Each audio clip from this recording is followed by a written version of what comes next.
അപ്പോൾ നമ്മൾ പ്ലോട്ടിനകത്തോട്ട് എത്തിയിട്ടുണ്ട്. നമ്മളെ സ്ഥലത്തിൻ്റെ അതിരിതായി ഇവിടെ നിന്നാണ് തുടങ്ങുന്നത്. ഈ റോഡിന് താഴോട്ട് കാണുന്നതാണ് നമ്മളെ സ്ഥലം എന്ന് പറയുന്നത് കേട്ടോ. മൊത്തം 10 ഏക്കർ സ്ഥലമാണ്. പിന്നെ നമുക്ക് ഈ റോഡ് വരുന്നത് പഞ്ചായത്ത് റോഡാണ്. പഞ്ചായത്ത് റോഡിനോട് ചേർന്നിട്ടാണ് നമ്മളെ സ്ഥലം വരുന്നത്. ഇനിയിപ്പോൾ കറണ്ടിൻ്റെ കണക്ഷനൊക്കെ എടുക്കണം എന്നുണ്ടെങ്കിൽ അതിനുള്ള പോസ്റ്റും കാര്യങ്ങളൊക്കെ വരുന്നുണ്ട്. ഇനിയിപ്പോൾ ഒരു ഫാമൊക്കെ തുടങ്ങാനൊക്കെ ഉണ്ടെങ്കിൽ അതിന് നമുക്ക് കറണ്ടിൻ്റെ കണക്ഷനൊക്കെ എടുക്കാൻ സൗകര്യത്തിനുള്ള പോസ്റ്റും കാര്യങ്ങളൊക്കെ ഉണ്ട് കേട്ടോ. സ്ഥലത്തിൻ്റെ ഫ്രണ്ടേജ് അതിൽ നമുക്ക് ഏകദേശം കുറേ അങ്ങ് വരണ്ടെങ്കിൽ അതൊന്ന് പോയിട്ട് അങ്ങോട്ട് പോയിട്ട് അതും കൂടെ ഒന്ന് മൊത്തം പോയി നോക്കാം കേട്ടോ. അതാ ഈ താഴോട്ട് കിടക്കണ തന്നെയാണ് നമ്മളെ സ്ഥലം എന്ന് പറയുന്നത്. ഇനി വാ അങ്ങോട്ട് പോയി നോക്കാം നമുക്ക്. ഇപ്പോൾ നമ്മളെ ഈ റോഡിൻ്റെ ഏകദേശം സെൻറ്റർ ഭാഗത്ത് എത്തിയിട്ടുണ്ട് കേട്ടോ. അപ്പോൾ ഇവിടുത്തെ റോഡിൻ്റെ മേലേക്ക് ഇങ്ങോട്ട് വേറെ ആൾക്കാരുടെ സ്ഥലമാണ്. അപ്പോൾ ഇവിടെ എല്ലാം വീടുകളൊക്കെ ഉണ്ട്. അവിടെ ആ ഒരു വീടുണ്ട്. അതുപോലെ ഈ ഭാഗത്തോട്ടെല്ലാം വീടുകളൊക്കെ ഉണ്ട്. പിന്നെ നമുക്ക് ഈ റോഡ് നേരെ ഇനിയിപ്പോൾ അങ്ങോട്ട് പോയി കഴിഞ്ഞാലാണെങ്കിലും അങ്ങോട്ട് ആ ഒരു ഭാഗത്തോട്ടും വീടുകളൊക്കെ ഉണ്ട് കേട്ടോ. പിന്നെ നമുക്കിപ്പോൾ നിലവിൽ നമ്മൾ ഈ ഒരു പ്ലോട്ടിനകത്തോട്ട് ഇപ്പോൾ ഓഫ് റോഡ് ജീപ്പ് പോലത്തെ 4 വീൽ വണ്ടിയൊക്കെയാണ് വരിക.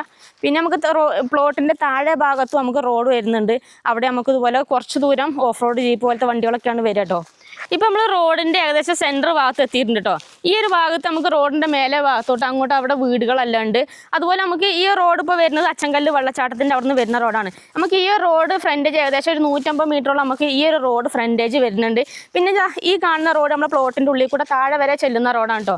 താഴെ നമുക്ക് കൊന്നക്കാർന്ന് മഞ്ചക്കൽ പോണ ടാറിങ് റോഡ് ഉണ്ട്. ഈ റോഡ് അങ്ങോട്ട് ചെന്ന് കണക്റ്റ് ആവുന്നതാണ്. അപ്പോൾ നമുക്ക് പ്ലോട്ടിൻ്റെ താഴെ ഭാഗത്തുനിന്നും റോഡ് സൗകര്യം ഉണ്ട് ഇങ്ങോട്ട് പ്ലോട്ടിനകത്തോട്ട് വരാൻ. ഇപ്പോൾ ഈ റോഡിനും വരാനുള്ള സൗകര്യം ഉണ്ട് കേട്ടോ. പിന്നെ നിങ്ങൾ ഈ ഒരു പോസ്റ്റ് കണ്ടോ, ഈ പോസ്റ്റ് കഴിഞ്ഞിട്ട് അങ്ങോട്ട് മുകളിലോട്ട് ഒരു 3 പോസ്റ്റും കൂടി ഉണ്ട്.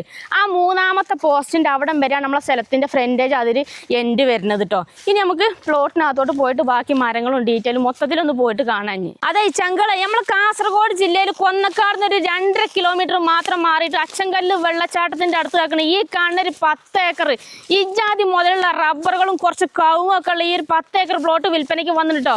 ഈ ഓണറിന് ചോദിക്കുന്ന വില പറഞ്ഞാൽ ഏക്കറിന് വെറും 8.5 ലക്ഷം റുപ്യാണ് ചോദിക്കുന്നത്. അപ്പോൾ ഈ ഒരു സ്ഥലത്തിൻ്റെ ഡീറ്റെയിൽ ആയിട്ടുള്ള വിശേഷങ്ങളാണ് ഇന്ന് നിങ്ങളെ കാണിക്കാൻ പോകുന്നത്. ചാനൽ ആദ്യമായിട്ട് കാണുന്നതിൻ്റെ മറക്കാതെ സബ്സ്ക്രൈബ് ചെയ്യുക. ഫേസ്ബുക്കിൽ ഇൻസ്റ്റാഗ്രാമിലൊക്കെ കാണുന്ന ഒരു പേജ് മറക്കാതെ ഫോളോ ചെയ്യുക.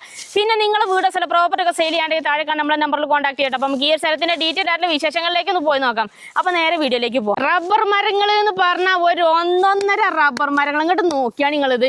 നമ്മൾ ഈ ഒരു പ്ലോട്ടിനകത്ത് മൊത്തം 1500ഓളം റബ്ബറുകളാണ് ഇതേ മാർക്കുള്ളത് കേട്ടോ. ഇനി ഇങ്ങോട്ട് വലിയൊരു മരം നോക്കിയാണെങ്കിൽ 105 ഇനത്തിൽ പെട്ടുള്ള റബ്ബറുകൾ, കത്തി വെക്കാൻ പ്രായമായിട്ട റബ്ബറുകൾ. ഇതുവരെ കത്തി വെക്കാത്ത മരമാണ് കേട്ടോ. നല്ല കിടിലം വണ്ണുള്ള മരങ്ങളാണ്. ഇത് കണ്ടില്ലങ്ങൾ ഇനി ഇങ്ങോട്ട് വരി. ഇത് കണ്ടില്ലങ്ങൾ നമ്മൾ ഈ ഒരു പ്ലോട്ടുകൾ എടുത്തു കഴിഞ്ഞാൽ ഇവിടുന്ന് ഈ ഒരു ആയുഷ്കാലം മൊത്തം കണ്ട് ടാപ്പിംഗ് ആക്കി എടുക്കട്ടെ. ഏകദേശം 12ാം വർഷം പ്രായമായിട്ടുള്ള മരങ്ങളാണ് നമ്മൾ ഈ ഒരു പ്ലോട്ടിനകത്തുള്ളത് കേട്ടോ. ഇനി നിങ്ങൾ നോക്കിയാണ് ഇത് കണ്ടില്ലെങ്കിൽ ഫുള്ള് പ്ലാറ്റോറും കാര്യങ്ങളൊക്കെ ആണെങ്കിൽ ഫുള്ള് ക്ലിയർ ആയി കിടക്കണതാണ് എല്ലാ പ്ലാറ്റോറും. ഇങ്ങോട്ട് നോക്കി ഇനി ഇവിടുന്ന് മേലേക്ക് അങ്ങോട്ടുള്ള വ്യൂ ഒന്ന് നോക്കിയാണെങ്കിൽ ഫുള്ള് തെളിഞ്ഞ് കിടക്കുക. കാടെല്ലാം കൊത്തി നല്ല നീറ്റാക്കി നോക്കി കൊണ്ടു കിടക്കുന്ന ഒരു തോട്ടമാണ് കേട്ടോ. അതും എല്ലാ പ്ലാറ്റോറും ടാപ്പിംഗ് ആക്കി നടക്കാനും പാലെടുത്തും കൊണ്ട് നടക്കാനാണെങ്കിലും ഒക്കെ സുഖമാണ്. കിട്ടുമോ ഈ ജാതി മുതൽ? അതും വെറും 8.5 ലക്ഷം റുപ്യക്ക് കിട്ടും ഈ ജാതി ഒരു മുതൽ നിങ്ങൾക്ക് എവിടെയില്ല. അതും റബ്ബർ തോട്ടം. ഇനി ഇങ്ങോട്ട് വരും. നമ്മൾ ഈ റബ്ബറിൻ്റെ ഇടയ്ക്കെല്ലാം ഫുള്ള് കവുങ്ങെല്ലാം വെച്ചിട്ടുണ്ട്. ഏകദേശം 700ഓളം കവുങ്ങൾ നമ്മൾ ഈ ഒരു റബ്ബറിൻ്റെ ഇടയ്ക്കെല്ലാം വെച്ചിട്ടുണ്ട്. കായ്ക്കുന്നതും കായ്ക്കാനായതുമായിട്ടുള്ള 700ഓളം കവുങ്ങുകളാണ് കേട്ടോ. നോക്കിയേ ഇതെല്ലാം കായെല്ലാം പിടിച്ചിട്ട് അത്യാവശ്യം നല്ല രീതിക്ക് നോക്കണതാണ് കവുങ്ങല്ലോ. നോക്കിയേ നല്ലോണം കായെല്ലാം പിടിച്ചിട്ടുണ്ട്. ഇനിയിപ്പോൾ നമ്മൾ ഈ ഒരു പ്ലോട്ടുകൾ കാണാൻ ഉദ്ദേശിക്കുന്നുണ്ടെങ്കിൽ നിങ്ങൾ കാസർഗോഡ് നിന്നൊക്കെയാണ് വരുന്നുണ്ടെങ്കിൽ 60 കിലോമീറ്റർ ദൂരമാണ് ഇങ്ങോട്ടുള്ളത് കേട്ടോ. അതുപോലെ തന്നെ നിങ്ങൾ കാഞ്ഞങ്ങാടുന്നാണ് വരുന്നുണ്ടെങ്കിൽ ഒരു 47 കിലോമീറ്ററും, പിന്നെ നിങ്ങൾ കോട്ടയത്ത് നിന്നൊക്കെ വരുന്നുണ്ടെങ്കിൽ ഒരു 412 കിലോമീറ്റർ ദൂരമുള്ളത്. നമുക്കിവിടെ കൊന്നക്കാട് എത്തിക്കഴിഞ്ഞാൽ കൊന്നക്കാടിന് 2.5 കിലോമീറ്റർ ദൂരമുള്ളൂ. കൊന്നക്കാട് എത്തിക്കഴിഞ്ഞാൽ അവിടെ നമുക്ക് ഇപ്പോൾ കോട്ടയം, കൊല്ലം, പത്തനംതിട്ട, പാല ഭാഗങ്ങളിലോട്ടൊക്കെ ഇഷ്ടംപോലെ ബസ് സർവീസ് ഉണ്ട്. പ്രൈവറ്റ് ബസ് ആണെങ്കിലും അതുപോലെ KSRTC ബസ്സുകളൊക്കെ ആണെങ്കിലും നമുക്ക് ബസ് സർവീസ് ഉള്ളതാണ് കേട്ടോ.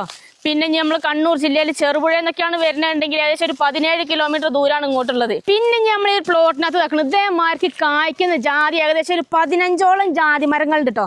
ഇനി ഇങ്ങോട്ട് വരും. ഇത് കണ്ടില്ല നിങ്ങൾ ബഡ് ജാതിയാണ് ഇപ്പോൾ ഇതിനകത്ത് വെച്ചിട്ടുള്ളത്. ഇതാ നമ്മൾ ഇങ്ങോട്ട് വരുമ്പോൾ ഇവിടെ ഉണ്ട്, ഈ ഭാഗത്തുണ്ട് കേട്ടോ. നോക്കിയേ ഇതിലൊക്കെ നിറയെ കായ പിടിച്ചിട്ടുണ്ട് കണ്ടോ, നിറയെ കായ്ച്ചിട്ടുണ്ട്. അപ്പോൾ ഇതേമാതിരിക്ക് 15ഓളം ജാതി മരങ്ങൾ നമ്മൾ ഈ ഒരു പ്ലോട്ടിനകത്ത് ഉണ്ട് കേട്ടോ. ഇനിയിപ്പോൾ നമുക്ക് നമ്മൾ ഈ ഒരു പ്ലോട്ടിൻ്റെ അടുത്തുള്ള സ്കൂൾ സൗകര്യം എന്ന് പറഞ്ഞാൽ നമുക്ക് മാലോത്ത് കസബ സ്കൂളാണുള്ളത്. ഹയർ സെക്കൻഡറി സ്കൂൾ അങ്ങോട്ട് 3 കിലോമീറ്റർ ദൂരമുള്ളത്. പിന്നെ നമുക്ക് കൊന്നക്കാട് എത്തിക്കഴിഞ്ഞാൽ ചർച്ചും കാര്യങ്ങളൊക്കെ ഉണ്ട് കേട്ടോ. ഇനി ഇടയ്ക്ക് പള്ളിയിലൊക്കെ പോകണം എന്നൊക്കെ ഉണ്ടെങ്കിൽ നമുക്ക് ചർച്ച നമുക്ക് കൊന്നക്കാട് എത്തിക്കഴിഞ്ഞാലുണ്ട്. പിന്നെ ഇനി ഇങ്ങോട്ട് വരും. നമ്മളിപ്പോൾ റബ്ബർ കണ്ടു, കവുങ്ങ് കണ്ടു, ജാതി കണ്ടു. പിന്നെ ഇനി നമ്മളെ പറമ്പിൻ്റെ സൈഡ് വഴി അതിരുവഴിയെല്ലാം എന്താക്കുന്നത് തെങ്ങാണ് വെച്ചിട്ടുള്ളത് കേട്ടോ. ഏകദേശം ഒരു 10-15ഓളം തെങ്ങുണ്ട്. നല്ല കായ്ക്കുന്ന തെങ്ങ് കണ്ടില്ല കൊല്ലങ്ങൾ ഒക്കെ നല്ല കായ്ക്കുന്ന തെങ്ങുകളാണ്. നമുക്കിപ്പോൾ വീട്ടിലാവശ്യത്തിന് ഉപയോഗിക്കാനാണെങ്കിലോ കറിക്ക് അരയ്ക്കാനോ ഇനിയിപ്പോൾ എല്ലാം എണ്ണ ആക്കണം എന്നൊക്കെ ഉണ്ടെങ്കിലൊക്കെ തേങ്ങയും കാര്യങ്ങളൊക്കെ ഇഷ്ടം പോലെ കിട്ടുന്നതാണ് കേട്ടോ. അപ്പോളേ നമ്മളിപ്പോൾ പറമ്പിൻ്റെ നമ്മളെ താഴെ ഭാഗത്തുള്ള അതിരിൻ്റെ അവിടെയാണ് ഇപ്പോൾ നിൽക്കുന്നത് കേട്ടോ. ഇവിടെ നമുക്ക് അതിരിനോട് ചേർന്ന് തന്നെ അടുത്ത് തന്നെ വീടുകളുണ്ട് ഈ ഒരു ഭാഗത്തോട്ട്. പിന്നെ ഈ റോഡ് വരുന്ന നമുക്ക് താഴെ ഭാഗത്തു നിന്നുള്ള ടാറിങ് റോഡിൻ്റെ അവിടെ നിന്ന് വരുന്നതാണ്. നമ്മൾ ഈ ഒരു തോട്ടം കഴിഞ്ഞാൽ നമുക്ക് താഴെ വേറെ റബ്ബർ തോട്ടം ഉണ്ട്, അത് കഴിഞ്ഞാലാണ് നമുക്ക് ടാറിങ് റോഡ് ഉള്ളത് കേട്ടോ. അപ്പം നമുക്ക് താഴെ കൂടെ നമുക്ക് പ്ലോട്ടിനകത്തൂടെ വരാം, മേലെ കൂടെയും പ്ലോട്ടിനകത്തൂടെ വരാനുള്ള സൗകര്യം ഉണ്ട് കേട്ടോ.